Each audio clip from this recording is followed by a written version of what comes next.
Hello, girls. I've had a request for Harold and the Purple Crayon. So I hope you like this. I hope you all enjoy it today. Very creative book written by Crockett Johnson. And it begins as soon as you open the cover, which most books don't. One evening, after thinking it over for some time, Harold decided to go for a walk in the moonlight. There wasn't any moon, and Harold needed a moon for a walk in the moonlight, and he needed something to walk on. So what is Harold using? Does everybody see the purple crayon that Harold has in his hand? So he can draw whatever he needs. He made a long straight path so he wouldn't get lost. And he set off on his walk, taking along his big purple crayon.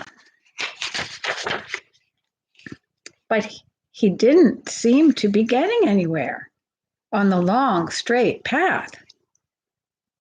So he left the path for a shortcut across a field, and the moon went with him. See, Harold is just drawing with his purple crayon as he goes. The shortcut led right to where Harold thought a forest ought to be. He didn't want to get lost in the woods, so he made a very small forest with just one tree in it.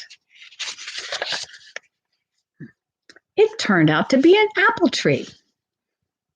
The apples would be very tasty, Harold thought, when they got red. So he put a frightening dragon under the tree to guard the apples. It was a terribly frightening dragon. It even frightened Harold. He backed away, and his hand holding the purple crayon was shaking. See the little curves in the crayon mark? Because Harold was scared of the dragon. Suddenly he realized what was happening. But by then, Harold was head over heels in an ocean. He was underwater, wasn't he?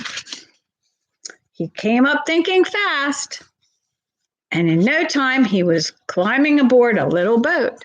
So he was thinking fast and drawing, and he made a little boat and climbed in.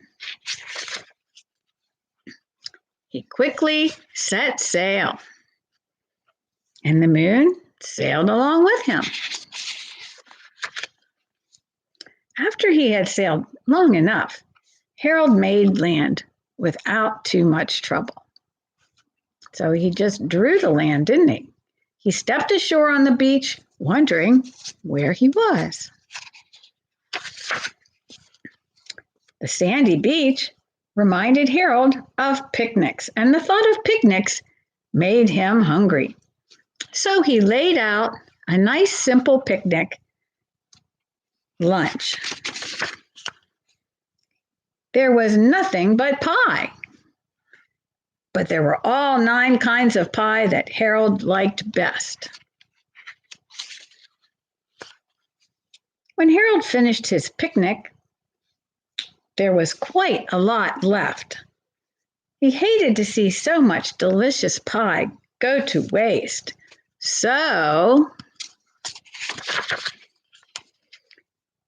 Harold left a very hungry moose and a deserving porcupine to finish up the lunch. And off he went, looking for a hill to climb to see where he was. Harold knew that the higher up he went, the farther he could see. So he decided to make a hill into a mountain. If he went high enough, he thought, he would see the window of his bedroom. He was tired, and he felt he ought to be going to bed. He hoped he could see his bedroom window from the top of the mountain. But As he looked down over the other side, he slipped. And there wasn't anything on the other side of the mountain. He was falling in thin air. But luckily, he kept his wits and his purple crayon. He made a balloon and he grabbed onto it.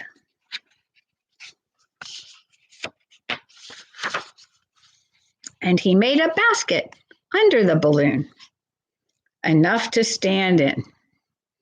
He had a fine view from the balloon, but he couldn't see his window. He couldn't even see a house. So he made a house with windows, and he landed the balloon on the grass in the front yard. None of the windows was his window. He tried to think where his window ought to be. He made more windows. He made big buildings full of windows. There he is. He made lots of buildings full of windows. He made a whole city full of windows. There he is.